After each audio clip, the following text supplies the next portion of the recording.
Olá, pessoal. Sou Karen, psicóloga do SECOM, faço parte da equipe de saúde mental e vou conversar um pouquinho com vocês sobre o Setembro Amarelo. O que é o Setembro Amarelo? Convencionou-se de no mês de setembro nós fazemos um movimento pela conscientização da preservação da vida e prevenção de suicídio. Então, eu vou trazer aqui para vocês algumas contribuições para a gente ventilar aí nossas ideias sobre o suicídio, tá? Então, Setembro Amarelo em tempos de pandemia.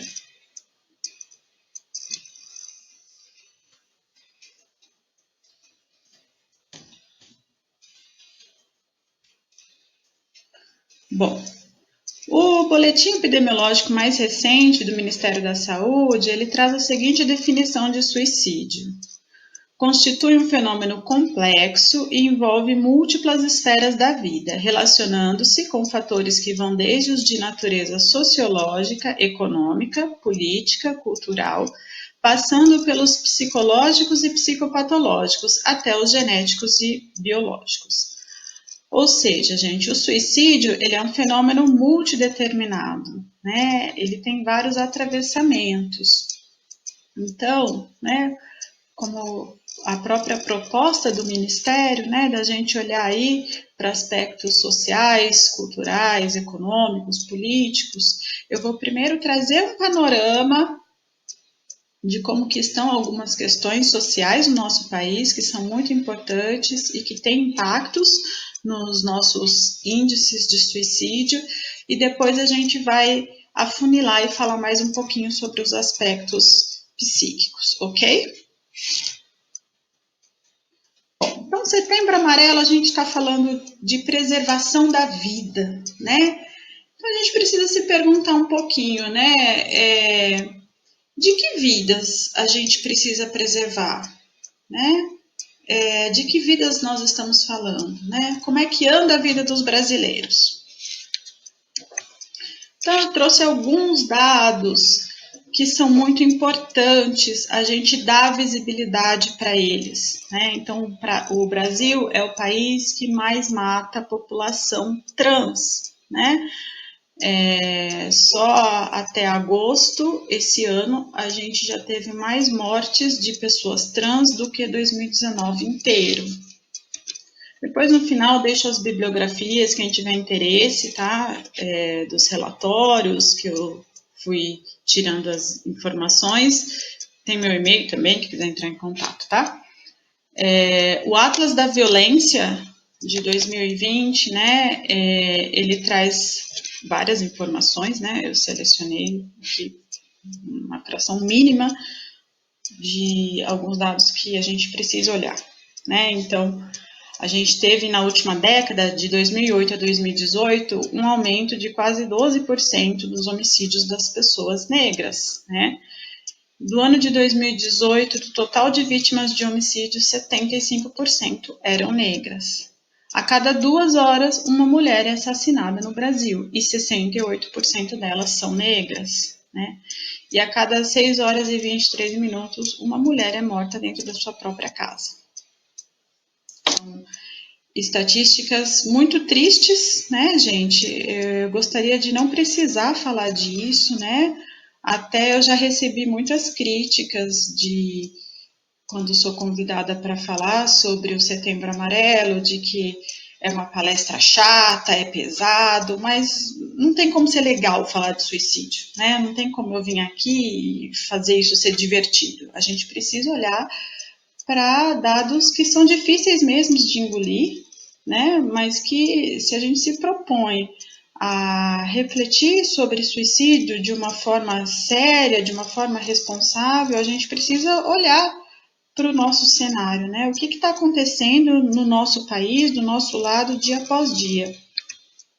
Ainda sobre ser mulher e ser negra no Brasil, alguns dados aí, Então, só em 2018 a gente teve mais de 66 mil casos de violência sexual, 81% era vítimas mulheres, 53% tinham menos de 13 anos de idade. né? E as mulheres negras foram vítimas de 50,9% desses assédios, né?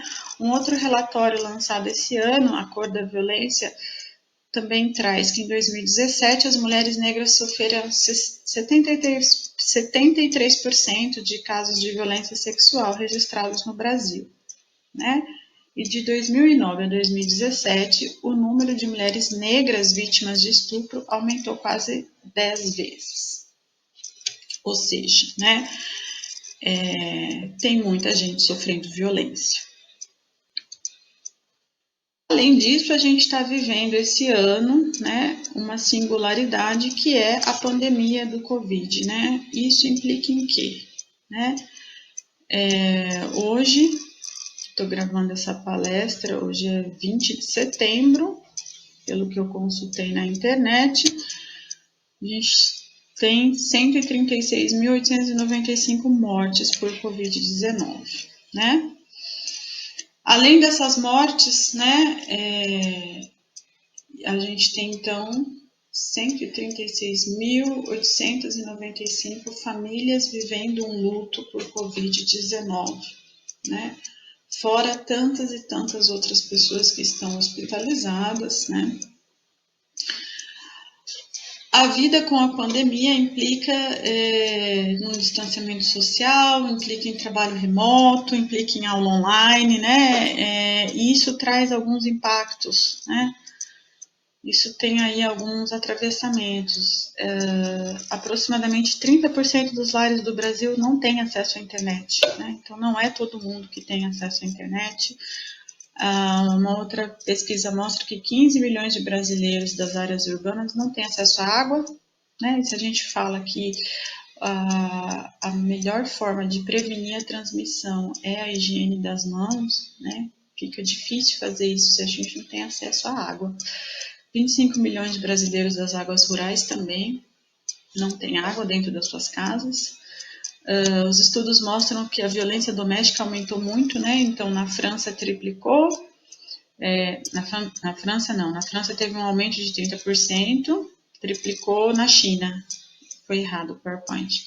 E no Brasil estima-se que as denúncias tenham aumentado em 50%. Veja que a gente está falando de denúncias de violência doméstica, né? Então há ainda uma subnotificação. Existem muitas pessoas que estão sofrendo mais violência e que provavelmente não denunciam, né? Além de inúmeros estudos da sobrecarga feminina, né? Então as mulheres agora elas ficam em casa, as crianças também estão em casa, né? Não vão à escola, então a mulher não tem o apoio mais da escola, muitas vezes não tem mais o apoio familiares que ajudavam nos cuidados, né? Mãe, tia, avó,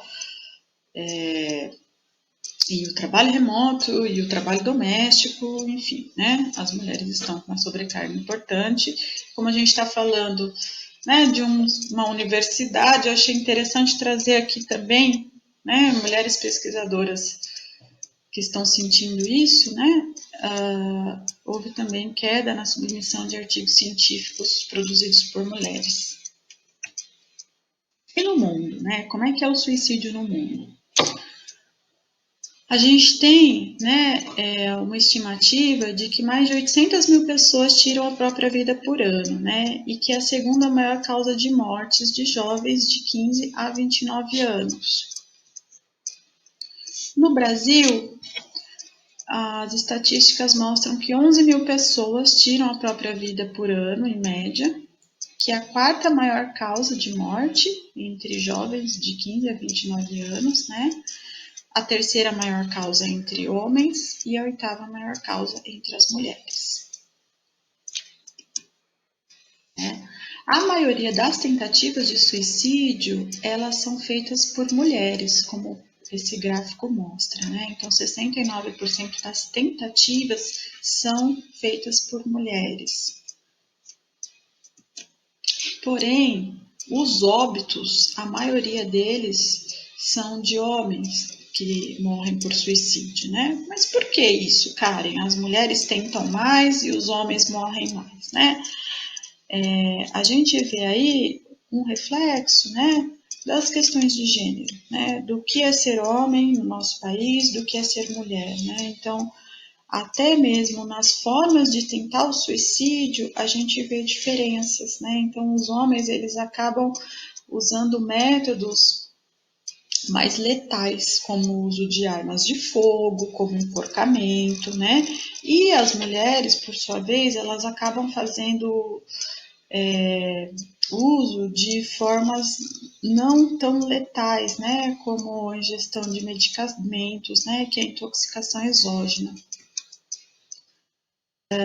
Esse é um dado do boletim do ano passado, de 2019, né? As barrinhas vermelhas são as mulheres feminino e as barrinhas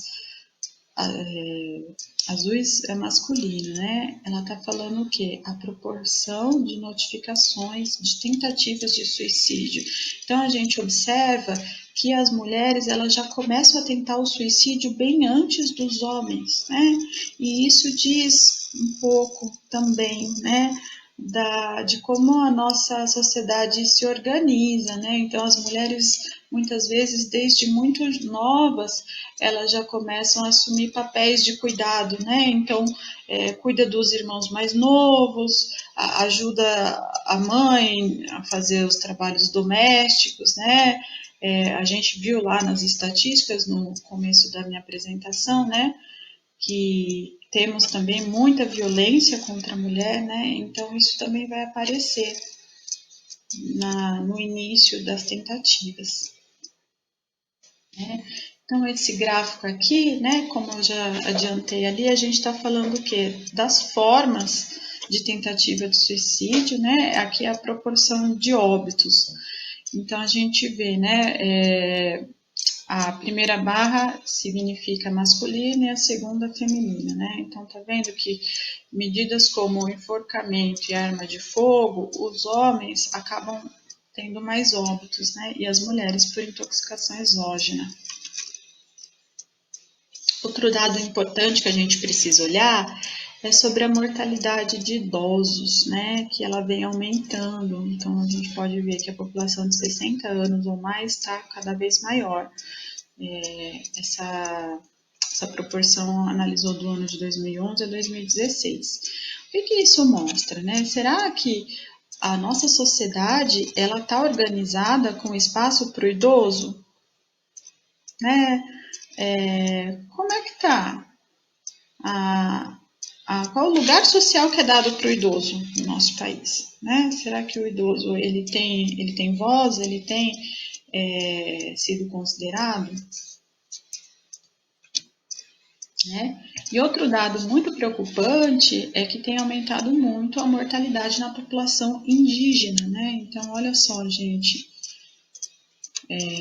como isso salta aos olhos, né? Essa informação está no boletim de 2017. Em 2020, agora, o Ministério da Saúde lançou um boletim específico sobre a população indígena, né? E aí colocou que a população indígena tem sido uma das mais atingidas pelo suicídio, né? Apresentou o maior risco de morte por suicídio, com uma taxa de 17,5 óbitos por 100 mil habitantes, né? As regiões que têm as maiores mortalidades é a centro-oeste, depois da região norte e região sul, e observou-se um grande aumento, né, comparando de 2010 a 2018, variando de 12,2 para 18,4 de óbitos por 100 mil habitantes, ou seja, um aumento de 50%. Né? Outro dado importante que o boletim agora de 2020 mostra, né, é a mortalidade por suicídio no corte de raça e cor, né? Então, observem, né, a população indígena como está super alto.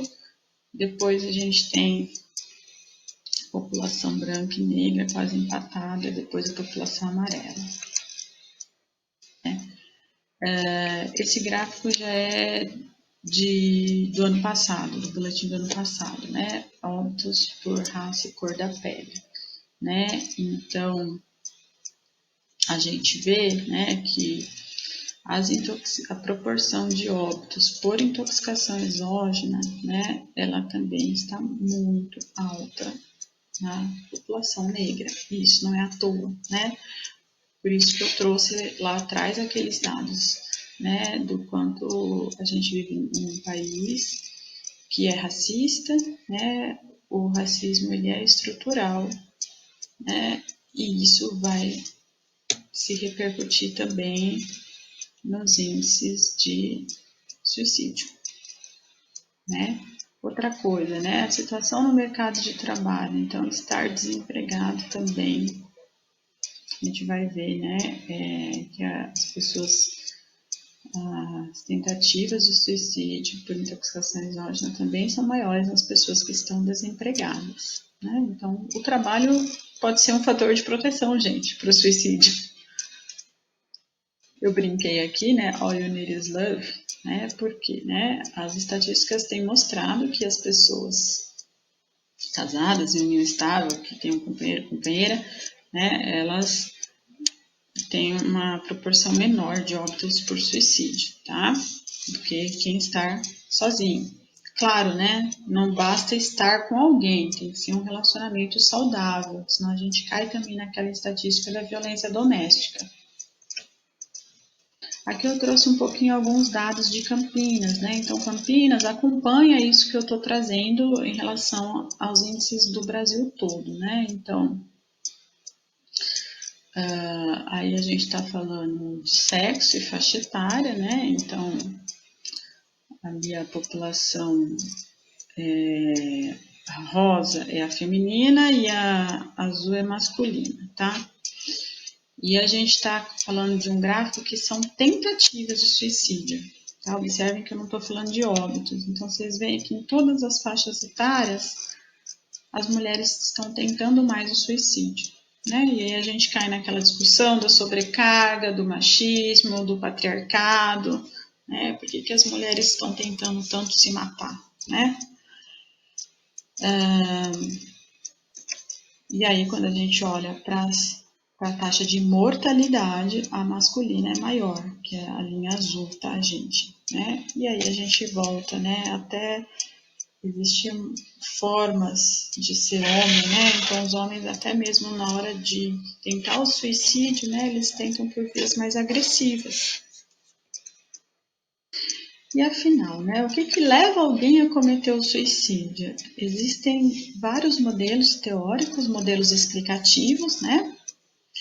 Mas o que é consenso na literatura? Né? Que a gente está falando de pessoas muito deprimidas, severamente deprimidas, né? Ou seja, não é frescura, né? Não é frescura, não é desvio moral, né? A gente está falando de pessoas, né, que têm um sentimento de desesperança, e por isso que eu trago essa imagem do túnel, né? Uma visão de túnel, como se não houvesse outras alternativas, né? Como se o único caminho fosse o suicídio, né?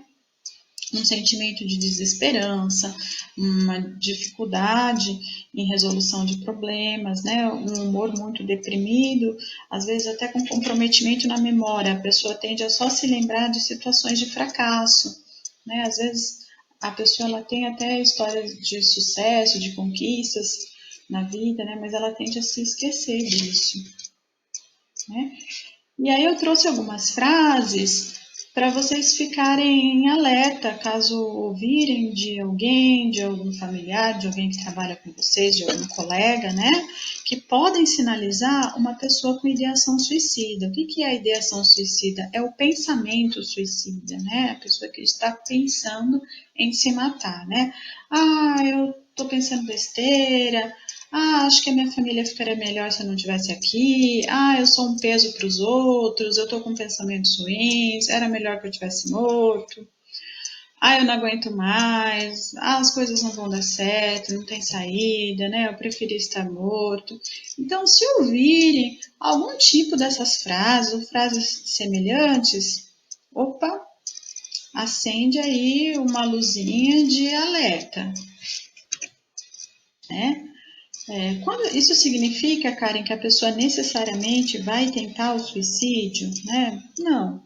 A gente sempre tenta olhar para os fatores de proteção e os fatores de risco. O que é isso, né?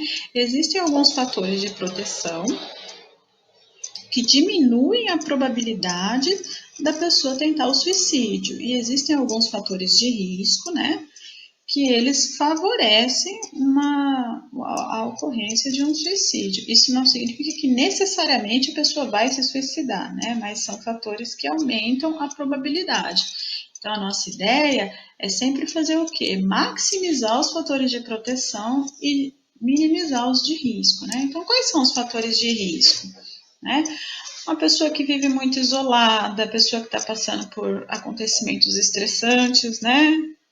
E aí eu volto naquela discussão que eu comecei no começo, né, que pleonasmo, que eu comecei na apresentação, né, que estresse essa pessoa está sendo sujeita, né, se essa pessoa faz parte da população trans, se essa pessoa é mulher, se essa pessoa é negro, é negra, né, então assim, provavelmente ela já está vivendo sob algum tipo de discriminação, tá? Transtornos psiquiátricos específicos, depressão, ansiedade, ter doença mental na família, ter sofrido abuso, ter sofrido violência, uso abusivo de substâncias psicoativas, tentativas anteriores de suicídio, desemprego, aposentadoria, né, aniversário, né, nossa, Karen, mas como assim, aniversário, fico feliz, né, aposentou, não é para eu estar feliz?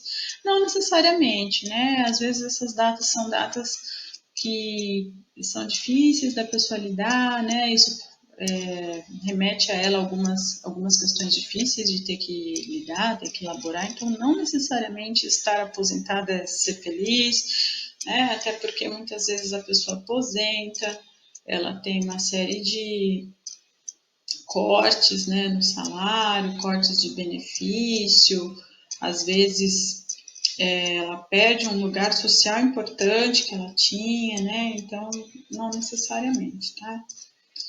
E fatores de proteção que a gente sempre vai buscar maximizar, né? Então, ter bons relacionamentos em grupos sociais, né? Hoje, com a pandemia, a gente vai acabar fazendo uso aí das tecnologias, né? Para poder ter esses contatos com os amigos, com os vizinhos, com parentes, né? Habilidades comunicativas, disposição da pessoa em buscar ajuda, estar empregado, né, ter uma prática religiosa, né, independente da religião, práticas coletivas, né, pessoa conseguir acessar serviços de saúde, então são coisas importantes. E o que fazer, né? Se alguém relatar para vocês que está pensando em suicídio ou se a pessoa tiver tido uma tentativa, né? A primeira coisa que a gente orienta é falar sobre isso. A gente não precisa alimentar o tabu do suicídio, né? Não dê conselhos, não fique preocupado em dar conselho, né? Falar para a pessoa faz isso, faz aquilo, né? O melhor que você pode fazer é escutá-la, né? Ter uma atitude empática, de apoio, de confiança, né? Não julgar, respeitar essa pessoa, né? Conversar com ela, né? No sentido de reconhecer o quanto o sofrimento dela é importante, né? Reconhecer que você entende o quanto ela está sofrendo, né? E incentivar ela a buscar outras alternativas para a resolução dos problemas, né? Mas nunca se esquecendo de valorizar essa dor dela, né? Avaliar o risco desse suicídio, né? Então, dependendo do risco, a gente tem que pensar assim, em algumas medidas, né? Medidas de cuidado. Às vezes basta uma vigilância familiar, às vezes a gente vai ter que pensar num suporte profissional institucionalizado, né? E principalmente apoio aos familiares, né? Às vezes a gente esquece da família, mas a família que tem uma pessoa que tentou ou cometeu suicídio, né? Ela sofre muito com isso, né? E muitas vezes a família se culpa, a família tem vergonha, a família não fala disso com ninguém, né? Então é muito importante a gente olhar para essa família também. E depois da crise, né? O que a gente faz? Então, Para a pessoa que tentou suicídio, né, a gente sempre vai mobilizar suporte psicossocial, né, inserção em grupos, telefonemas, né, oferecer contatos para ela buscar em situação de crise, né, quando possível, né, visitas domiciliares, né, e nunca se esquecer da família, né, então oferecer escuta para a família, né, inserir a família em grupos, né, e trabalhar isso que eu falei, a culpa, a vergonha, o preconceito que essa família sente. Aqui eu trouxe alguns mitos, né, que a gente escuta do suicídio, né? Ah, suicídio hereditário, o pai cometeu, então o filho também vai cometer. Não, gente, não é assim, filho de peixe, peixinho é. Né? Claro que se tem antecedentes na família, a gente fica esperto, mas não é uma relação de causa e efeito, né? Ah, se ela sobreviveu uma vez ao suicídio, então já está fora de risco? Não, ela pode vir a tentar outras vezes, né? Ah, só vai acontecer com os outros, a minha família não, né? Ah, depois de tentar o suicídio, a pessoa nunca mais vai tentar de novo. Quem tenta o suicídio tem transtorno mental, né? São só as pessoas que têm transtorno mental? Não, né? Ah, quem quer mesmo se suicidar, se suicida e não avisa ninguém, né? Não é bem assim. E uma coisa que é muito comum, né? Ah, mas eu não vou perguntar se ele quer se matar, né? Porque se eu perguntar, eu vou estar dando ideia para ele, né? Não, gente, se a pessoa trouxer alguma frase estranha, que você ficar preocupado, pergunte. Você está tentando se matar? Você já pensou nisso? Você está pensando nisso? Não é porque a gente vai perguntar que a gente vai induzir ela a tentar o suicídio. E às vezes uma pergunta dessa, né, pode ser muito importante para a pessoa se abrir e falar que sim, está pensando, sim, já tem um plano. E isso ser um primeiro passo para ela acessar uma ajuda profissional, né? Às vezes, ou então, né, de você poder criar um canal de comunicação com ela, dependendo do vínculo que você tem, né? E ajudá-la a começar a desconstruir isso. E aí, nesse sentido, né, a gente tem algumas estratégias, né, de dispositivos de atenção psicossocial. Então, no Brasil, a gente tem os CAPs, Centros de Atenção Psicossocial, são serviços do SUS, totalmente gratuitos, com equipe multiprofissional, tá? Dispostos a atender pessoas com transtornos mentais, né? Então a gente tem CAPS infantil, a gente tem CAPS álcool e outras drogas, a gente tem CAPS 3 que funciona 24 horas. Em Campinas a gente tem inclusive CAPS 3 e a gente tem unidades básicas de saúde, que muitas vezes tem equipe de saúde mental, né? Unidades de saúde da família, postos de saúde, centros de saúde, UPAs, que funcionam 24 horas, unidade de pronto atendimento, o SAMU, que é o 192, né? Pronto-socorro, faltou o N ali do pronto-socorro, hospitais, né? A gente tem o CVV, Centro de Valorização à Vida, e a gente tem na comunidade Unicamp o SECOM, né? Além do SECOM, a gente tem também o GRAPEM, para o pessoal da medicina, e a gente tem também o SAP, que é para os alunos da graduação, mestrado e doutorado, tá? E trazendo aqui uma estatística interessante, né? A existência de CAPs no município reduz em 14% o risco de suicídio.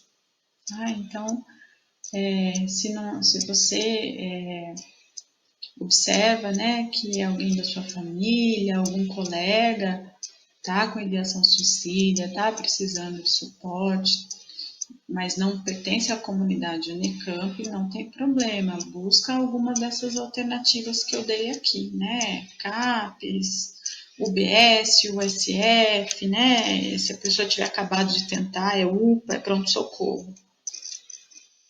E aqui estão as referências que eu utilizei para essa palestra, né? E muito obrigada.